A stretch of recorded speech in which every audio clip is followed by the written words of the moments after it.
Quiero compartir con ustedes algunos versículos del primer libro de Samuel, capítulo 16. Primer libro de Samuel, capítulo 16. Y voy a leer solamente algunos versículos sueltos para refrescar la memoria, porque aquí tenemos una historia muy conocida, que es la historia de David y su enfrentamiento con Goliat, ¿sí? Es larga la historia, pero como todos conocemos eso, quiero solamente leer algunos versículos sueltos para después usarlos en lo que quiero compartir con ustedes esta noche antes de orar. Primer libro de Samuel, capítulo 16, versículo 13. Allí dice que Samuel, que era el profeta de aquel tiempo, tomó entonces un cuerno en donde llevaba el aceite, ¿sí? Ustedes seguramente habrán visto por ahí esa figura, una foto, una imagen en alguna película. Ellos cargaban los cuernos con aceite o con algunas otras cosas allá adentro. Y el profeta solía andar con un cuerno de aceite para poder ungir a las personas que Dios le indicaba. Era lo que iba a hacer con David, ¿no?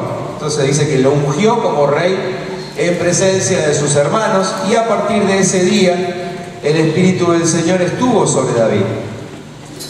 Vamos al capítulo 17, versículos 4 y 5, y ahí dice que de las filas del ejército filisteo salió un guerrero llamado Goliat, que era de Gat, el cual medía unos 3 metros de altura. Llevaba puesto un casco de bronce y una cota de malla, también de bronce, que pesaba 55 kilos. ¿Sí? La cota es esa defensa que tenían puesta delante de todo el tórax. ¿Sí?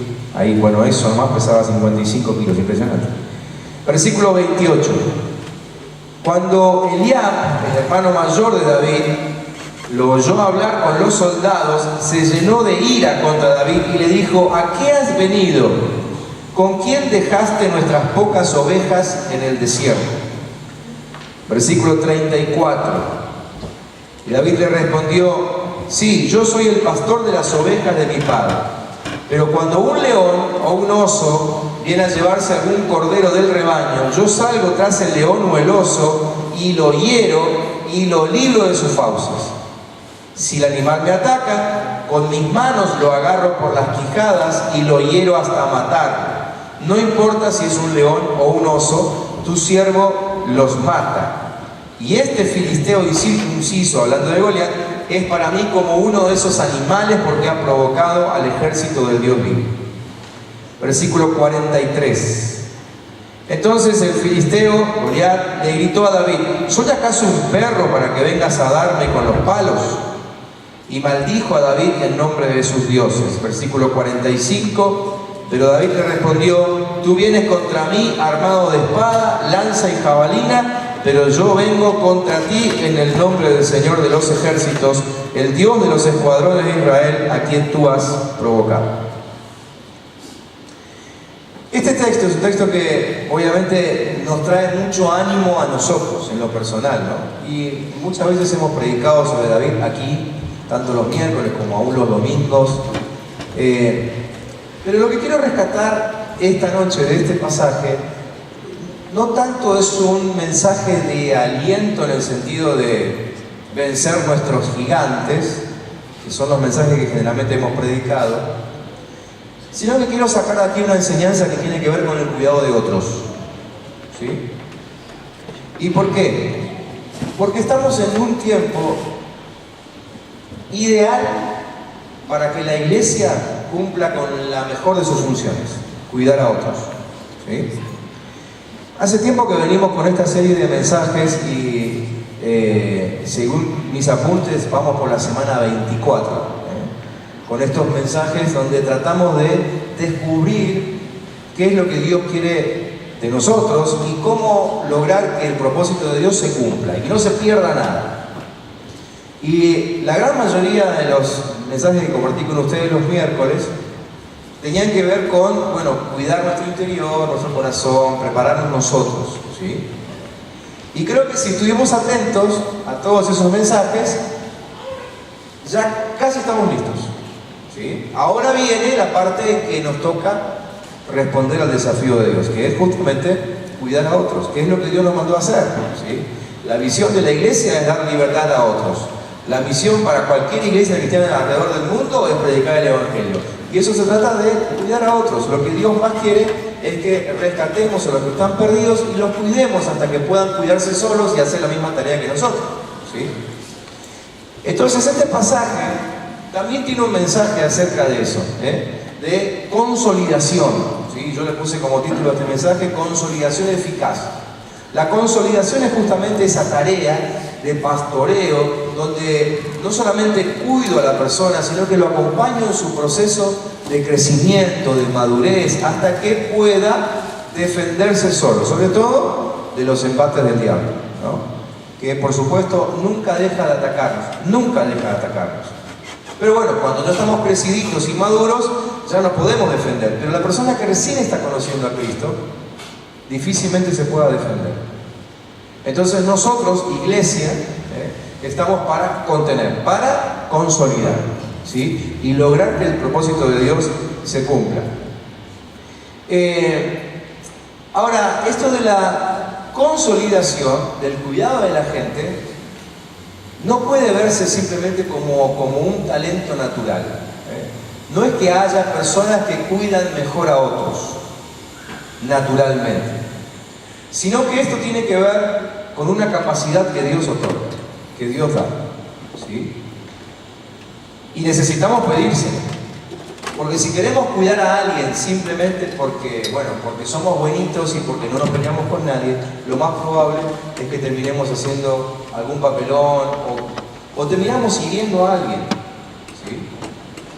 Necesitamos contar aquí también con esa capacidad sobrenatural que Dios nos da aún para cuidar a otros. Y es lo que vemos en David. David todo el tiempo reconoció que la habilidad que tenía, la tenía porque Dios se la había dado, ¿sí? Y en esta historia, estos versículos que yo les acabo de leer, se muestra la diferencia entre David, que era, digamos, el líder que Dios quiere que seamos todos, y otro tipo de liderazgo, que es un liderazgo que no se interesa por la gente. Y lo vemos inclusive en el mismísimo hermano de David, ¿sí? En esta historia vemos algunos como Saúl, inclusive, que era el rey, que tenía puesto de liderazgo, pero no fue capaz de cuidar a su gente, ¿sí? Entonces, es una historia que nos muestra que hay gente que aparenta un liderazgo, un cuidado pastoral sobre otros, tienen cualidades notables, parecen ser grandes líderes, pero en realidad menosprecian ese cuidado pastoral que todos tenemos que dar a la persona que se entrega a Cristo, ¿no? A esa persona que recién está conociendo los caminos de Dios. Entonces, la consolidación eficaz es un asunto de tener el espíritu correcto, ¿sí? Es un asunto de tener principios de reino en nuestro corazón, ¿no? Es lo que vemos en David. Eliab, por ejemplo, menospreciaba el trabajo de pastoreo. Fíjense cómo él menospreció a su hermano David, ¿no? Lo menospreció justamente por ser un pastor de ovejas. ¿Se acuerdan que cuando Samuel fue a ungir a David, llamaron a todos los hijos, a todos los hermanos, menos a David? Evidentemente, en toda la familia se menospreciaba ese trabajo, ¿no? Era como un trabajo menor, pero fue ahí donde él aprendió a cuidar a todos, inclusive a la gente, que después terminó siendo la gente sobre la cual él reinó, ¿no es cierto?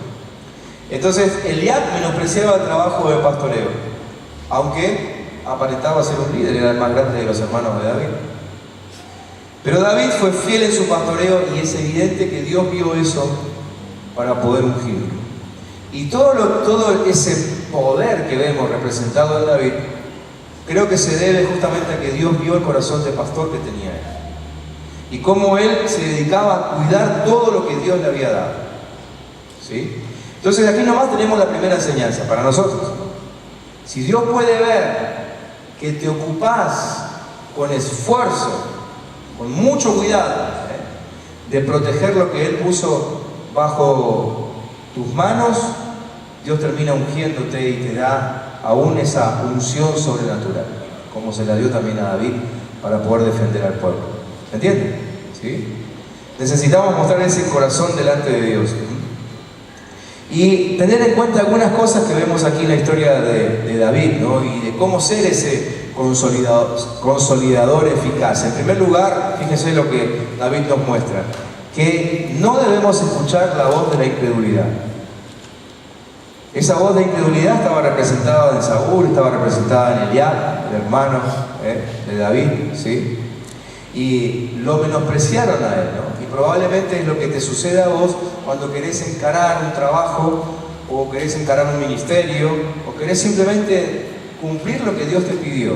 Y enseguida escuchás la vocecita que te dice: vos no vas a poder, no vas a lograrlo, siempre empezás y nunca terminás, no tenés la fuerza, no estás suficientemente crecido. ¿Vieron todas esas vocecitas que tienen que ver con esa voz de incredulidad que tenemos que anular en el nombre de Jesús? Cuando Dios nos llama, y el llamado ha sido para todos nosotros, incluye en ese llamado la capacidad de llevar el llamado adelante. Y si ya nos ha llamado como iglesia para cuidar a otros, para liberar a otros, pues entonces ya puso en nosotros la fuerza para hacerlo. Uno se mira a sí mismo, les aseguro que yo muchas veces estoy acá listo a predicar y digo, pero yo no soy capaz de predicar ese mensaje. Pero lo termino dando en fe y después resulta que termina siendo de bendición para mucha gente, ¿sí? Entonces, es lo que sucede cuando nos ponemos en manos de Dios. A veces Dios espera hasta último momento para hacernos sentir que realmente tenemos su poder. A veces lo muestra antes, pero generalmente lo muestra ya cuando la cosa pasó. Porque justamente el servir a Dios tiene que ver con fe, tiene que ver con creerle. Por eso tenemos que anular esas voces de incredulidad, ¿no? Y saber que si Dios está en nosotros, lo podemos todo. No con nuestras habilidades, sino con las habilidades de Dios. En segundo lugar, la segunda cosa que tenemos que tener en cuenta es que la consolidación, ese cuidado sobre otros, es un asunto de guerra, es un asunto de guerra espiritual, ¿sí? Cuidar a otros no es algo liviano, no es como quizás el trabajo de niñero o de niñera que puedas hacer por el cual te contrataron, sino que tiene que ver con guerra, ¿sí? Cuando dediques tu vida a cuidar a otros, el enemigo se va a manifestar en tu contra, ¿sí? Como lo hizo acá. Goliat fue con toda su artillería, con sus gritos, con sus insultos, a atacar a David, obviamente impulsado por el mismo infierno, ¿no? Porque el diablo se dio cuenta de que David iba a defender a su pueblo. Entonces se entabló una guerra espiritual. Por eso es que aquellos que se manejan con armas carnales o naturales no prosperan. Y ustedes van a encontrarse con líderes que a lo mejor arrancan bien, pero después de un tiempo terminan diciendo: no, esto no es para mí, y largan todo, ¿no? Y uno dice: pero pintaba lindo el pibe. Es que pintaba lindo, pero quiso ir a la guerra sin las armas correctas, ¿no? Cuidar a otros tiene que ver con guerra espiritual. Y no es cuestión de ver, bueno, a ver si voy a considerar entonces, a ver si me meto en esto. No, no podemos considerarlo porque Dios ya nos pidió que lo hagamos. Si nos ponemos a considerar, a ver si voy o no voy a defender a alguien, si voy o no voy a consolidar a los que no conocen a Cristo todavía, estoy ya prácticamente al borde de la desobediencia. Dios quiere que lo hagamos. Dios dio una orden para que lo hagamos. Ahora, con fe, necesitamos encarar la tarea, pero siempre teniendo en cuenta de que vamos a una guerra espiritual, ¿sí? Y que casi seguro vamos a enfrentarnos con el enemigo por defender a los más débiles. Tercera cosa que nos enseña David es a no ignorar que hay distintos niveles de guerra espiritual, ¿sí? Distintos niveles de guerra espiritual. Y que quizá no nos damos cuenta de esos distintos niveles hasta que ya estamos en la guerra, ya estamos en la lucha. Yo no creo que David en ningún momento, mientras luchaba con el león o mientras luchaba con el oso, tenía en mente de que Dios lo estaba preparando para luchar contra Goliat. No creo que se le haya cruzado nunca por la cabeza, ¿sí? Pero esas dificultades que él tenía mientras cuidaba las ovejas de su papá, lo fueron entrenando y lo fueron haciendo subir de nivel, ¿sí? Hay una característica muy distinta entre cómo ataca el león y cómo ataca el oso. Y eso habla de distintos niveles de guerra espiritual. No viene mucho al caso ahora, pero el león generalmente es un animal que ataca en manada, ¿no? Y ataca directo al cuello, ¿no? Trata de asfixiar a la persona. Y ese ataque de león representa la presión que muchas veces tenemos en circunstancias que nos tocan vivir. ¿Sí? Cuando vos te sentís muy presionado, bueno, ese es un ataque tipo león. No es que la Biblia lo llame así, pero está representado por esa imagen. El oso, en cambio, es un animal que desgarra, ¿sí? Y representa esos ataques del enemigo que intentan rasgar tus emociones. ¿Viste cuando tenés algún tipo de desilusiones, frustraciones? ¿Sí? Cuando, no sé, pensabas que ibas a salir bien en el examen, pero te fue re mal y un rasguido en tu alma, ¿no? Después, no sé, tenías un amigo, una amiga íntima, ¿no? Que pensabas que nunca jamás te iba a fallar, te falló, otro rasguido al alma. Bueno, es un ataque de oso, ¿sí? Distintos niveles de guerra espiritual, todos vienen del mismo lugar, del infierno. No importa si lo identificás así, no importa si sabés cómo se llama, lo que importa es que identifiques que Dios te está preparando con cada una de esas cosas para enfrentarte con el enemigo mayor, con Goliat, ¿sí? Y fíjense que cuando David lo va a hacer, ya estaba listo. Por lo menos en su fe, ¿sí? Y también en el uso de las armas, porque así como usó la honda contra Goliat, era evidente que ella había usado la honda muchas veces, ¿no? Yo la única honda que usaba era esa para matar paloma, pero esa que usaba David, si la tendría que usar hoy, seguro que rompo todos los vidrios a mi alrededor y jamás le daría ni al centro a nada, ¿no? Él estaba entrenado.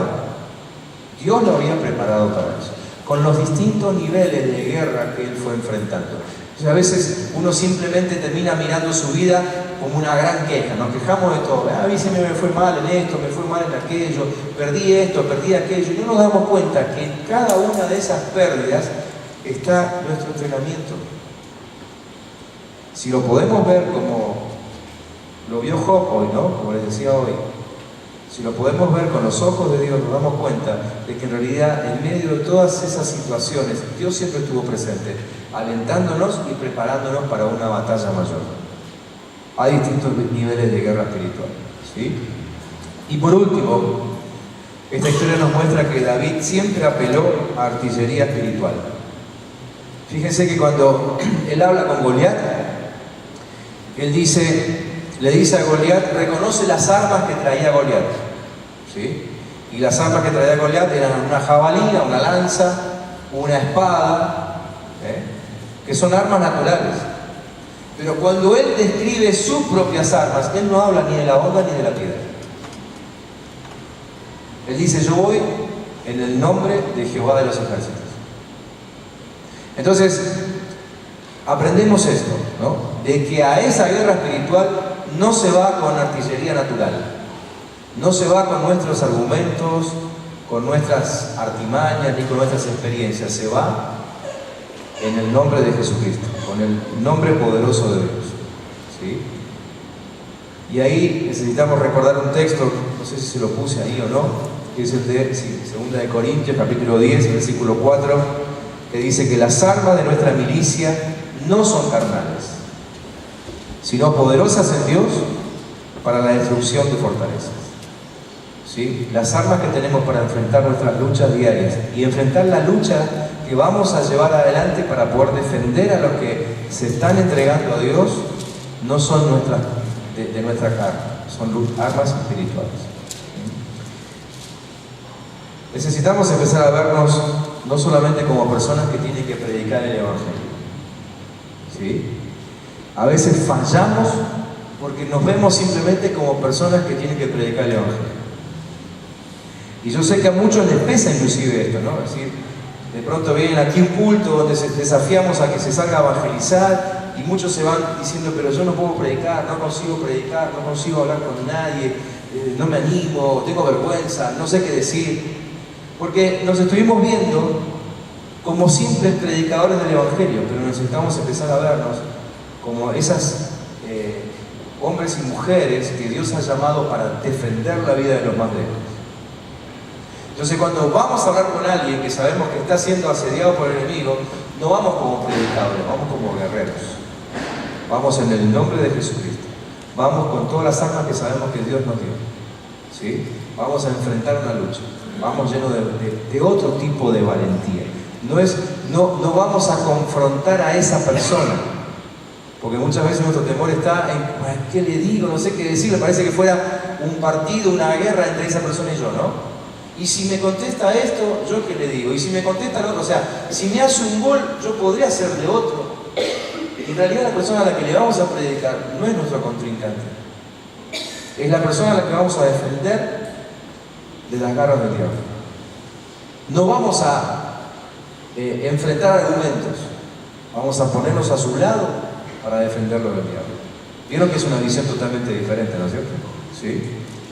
Claro, por supuesto que en la conversación la persona nos puede dar muchos argumentos, pero yo acá adentro sé que me está contestando como una persona que todavía no tiene a Cristo. Pero no peleo con él, peleo con el diablo. Soy el guerrero que Dios mandó para defenderlo y para derribar esos argumentos con armas espirituales. Vamos a orar ahora para que en este tiempo el Señor nos use como iglesia para literalmente liberar a muchos que necesitan ser liberados de las garras del enemigo. ¿Sí? Vamos a orar para que siempre seamos una iglesia que camina como Jesús. Vieron que Jesús en un momento se deja bautizar por Juan y se escucha una voz del cielo, ¿se acuerdan? El Padre decía, este es mi Hijo amado en quien tengo complacencia. Es decir, ese día Dios Padre estaba manifestando que Jesús le había agradado. Y dice la Biblia que a partir de ese momento se abrieron los cielos y nunca más se cerraron. Entonces seamos una iglesia que le agrada a Dios tanto que tengamos siempre sobre nosotros los cielos abiertos. A tal punto de que los ángeles puedan bajar, subir todo el tiempo, trayéndonos armas, herramientas, recursos del cielo y llevando nuestras oraciones y pedidos arriba, al trono de Dios. ¿Sí? Cielos abiertos, como la visión que tuvo Jacob, ¿no? Que veía que los ángeles subían y bajaban por una escalera todo el tiempo y él entendió que Dios estaba con él. Vamos a orar consagrando nuestro ser entero, ¿sí? Para que seamos utilizados eficazmente para salvar a muchos. Consagremos nuestra mente primero, porque el mayor problema lo tenemos acá, ¿no es cierto? Nuestros pensamientos, nuestra vergüenza, todo está acá. Oremos por nosotros mismos y pidámosle al Señor que todo en nosotros esté bien consagrado. Consagremos nosotros a Él, consagremos nuestra boca, consagremos nuestras actitudes, nuestro carácter, nuestro temperamento, consagremos todo para que todo le sea útil al Señor. Y oremos por estrategias para poder contener la cosecha, para poder consolidar a esa gente que está conociendo a Dios y volver a resembrarla en el mundo. Es decir, no solamente ganar a alguien, sino después acompañarlo en su proceso de crecimiento hasta que esté maduro y él haga lo mismo que nosotros. Eso es resembrar. ¿Sí? ¿Amén? Muy bien. Nos tomamos un rato para orar por estos motivos. Cuando estén ahora en los grupos ahí de a 2, de a 3, como se quieran juntar, agreguen los motivos personales que ustedes también tengan. Quizás alguien necesita que se ore especialmente por algo que le está pasando, alguna situación particular. Bueno, tómense este tiempo, aprovechen, compártanlo con los hermanos con los que van a estar orando, ¿sí? Expongan ahí en confianza su corazón y que también los hermanos que están sentados con ustedes puedan orar por ustedes. Y después oran juntos por estos motivos que van a quedar ahí en la pantalla. ¿Oramos?